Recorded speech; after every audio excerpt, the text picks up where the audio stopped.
Why is it that life's so hard? Why is it that nothing seems to go your way? This is no accident. It's by design, your design. But there is something you can do about it today, and I will show you how. Everything going wrong in your life right now is the result of a demon. Do you believe me? What if I told you that the social and political structures of the world were rigged against you? That these structures were designed carefully and meticulously to keep you in a constant cycle of psychological and spiritual suffering and underachievement? Further, that your suffering is the very linchpin that keeps these structures standing. Worse still, it is only by keeping you in a state of constant, simmering anxiety, depression, and low self-esteem that you remain, ironically, faithful to the very systems that have caused your suffering in the first place. Do you believe it? Contrary to what you may have been led to believe, it is the mundanely miserable, those in a mild state of personal discontent, that are the most easily enslaved, not the happy. Happy people are free people, and free people want nothing. To be truly happy is to have a deep contentment, a knowing of your own personal power, a true confidence built on honest self-knowledge, and above all, to be spiritually and psychologically free within yourself. You are fulfilled when truly happy. In short, when you're truly happy and truly fulfilled, you don't want anything. If you don't want anything, you can't be manipulated by your desires. The miserable want things. They want a lot of things. They want things because they do not have things. The nature of wanting a thing means that you do not have the thing you want.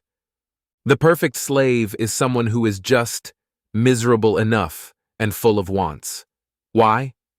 Because in their mundane misery, they are in a state of constant distraction. They have just enough resources to prevent personal catastrophe, but not enough to truly fulfill them. Instead of rebelling or making a personal change for the better, many people simply coast through life. There are many reasons for this, and in future videos, these reasons will be explored in depth. Understand this, though. Human beings, and all other organisms on Earth, are genetically hardwired to take the path of least resistance. In nature, where animals need to not only find food, but avoid prey and elemental hazards, the easiest path is often the safest path, and it is often the path that will keep you alive the longest. Human beings have these same basic instincts. If the resources in the environment are no longer great enough to sustain the tribe and people begin to starve, human beings will migrate thousands of miles to save themselves, but only if pushed to that point. In a similar way, if you as a ruler torture your people, you might push them too far, and they will eventually rebel because the suffering that you inflict on them has become greater than the fear of death. Severe droughts and crop failures, the same as failed rebellions, almost invariably end in wide-scale death.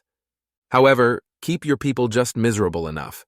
Keep them simmering in anxiety, depression, and low self-esteem, and they will never rebel. The threat to their lives simply isn't great enough. We, by nature, always take the path of least resistance. How does this play out for you? You're likely surrounded by people who drain your emotional energy, and you make only just enough money to survive, and hardly a penny more. You're in a state of mundane misery, just like everybody else around you. And you know that it's possible to live a better life, to have a more fulfilling career, to make more money, and to find the love of your life. You know these things are possible because you know people who've done it, who've clawed their way to the top. You either know them, have met them, or have heard about them. So why do you fail to make a change? You already understand it's because your human nature is working against you. You're taking the path of least resistance. Remember the demon from earlier? It's real, but it's no demon. It's a part of you. The systems may be rigged against you, but believe it or not, you can make the systems work in your favor. People who understand do this routinely. Your mind is rigged against itself, and that, not the rampant political and social corruption, is what you truly need to fear. If you wish to make an impact on the world, you must master yourself first, or else you'll continue to fall into the same patterns again and again. There is a myth that we must hit rock bottom before we will truly change. All myths have a foothold in reality, but they are myths all the same. You can allow yourself to fall to your lowest point before you make a change, or you can start today.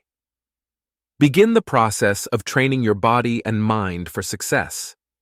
Understand, you are only a slave to forces outside of yourself, because you are both a slave to and at war with yourself. This aspect of yourself that encourages the path of least resistance will fight all positive changes that you attempt to make. At first, this sounds ridiculous, but anyone who's ever tried to change for the better knows that it's true. These are tricks, illusions, defense mechanisms. This is all this outdated survival mechanism at work. So what do? First, don't fight the demon.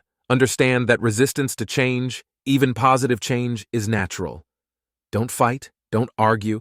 Trust that if you take action for long enough, this demon will eventually relax and become more and more quiet. In a sense, you need to prove to this part of your mind that the changes you wish to make are safe and beneficial. The only way to prove that is to take action. This aspect of the mind is only concerned with self-preservation. It doesn't understand things the way you do. It's this same aspect of the mind that is at play within the addict, causing the addict to engage in dangerous and harmful behavior. At first, this seems absurd. Why would our own minds cause us to engage in harmful behavior like the addict that seeks out drugs? Like I said, this aspect of the mind doesn't understand things the way you do. Drugs provide massive surges of dopamine, which is a neurotransmitter that is beneficial to survival. Very beneficial. Understand, this aspect of mind does not obey your higher logic. It's simply concerned with survival, nothing more. And it does not understand that the behaviors that it's causing you to engage in may be killing you. In short, it will try to provide what you need to survive, and it will do it through the path of least resistance. In the industrialized world, the path of least resistance to fulfill our basic survival urges is often the most harmful path. What do we need? Food, water, shelter, friends, lovers. Instead of cooking for yourself, you eat fast food. Instead of drinking pure water, you drink soda. Instead of migrating to a city that would be better for you, you stay where you were born.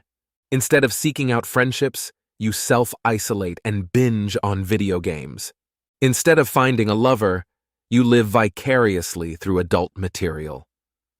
What then are we to do? I told you that there is something you can do today, and it will take less than 20 minutes of your time. It is a daily practice. 2 simple techniques that you can do at any point in the day, though setting the habit of doing them in the morning would be ideal. The 2 techniques you're about to learn about directly challenge this demon. The first technique is breathwork. Do this for 10 minutes per day, once a day, for the next 33 days. There are many styles and variations of breathwork, but you don't need to go that far. Just commit to 10 minutes a day of a simple and straightforward practice for now. In the video description, you will find links to some of my personal favorite breathwork routines. The second technique is cold exposure. Do this for 30 seconds and up to 5 minutes per day, once a day, for 33 days. There is no need to push your limits at this stage in your journey. Start at 30 seconds and work your way up to 5 minutes. Simply take a cold shower and set a timer. You need to set a timer because even just 30 seconds of intense cold can feel like an eternity. I can assure you, even 30 seconds is a challenge for most. I will make you a promise. If you use these 2 techniques for 33 days in a row, and if you dedicate yourself to this routine with self-honesty and openness, you will begin to change. You must make a promise to yourself. Promise yourself that you will actually try these techniques. Promise that you will try them today. Do not make the mistake of underestimating the power of these techniques. Simply engaging in this practice daily will be enough to start challenging and overcoming the demon. I could go on for hours about the scientific justifications for these techniques and how they help decondition the mind, but ultimately, that's all meaningless noise. Unless you actually try them and dedicate yourself to trying them for a significant period of time, you will never truly understand how or why they work. However, if you do, you will become more disciplined, more resilient, and braver. Your goals will become easier to accomplish because you will find yourself seeking out challenges to overcome. There are many other surprising changes that you will find along this journey, but I'll let you discover those for yourself. Comment below to show me your commitment, and start today. Don't forget to come back in 33 days and tell me what you discovered about yourself. I'll be waiting to learn about what you have found. Subscribe and ring the bell to be notified about new uploads. I'll see you in 33 days.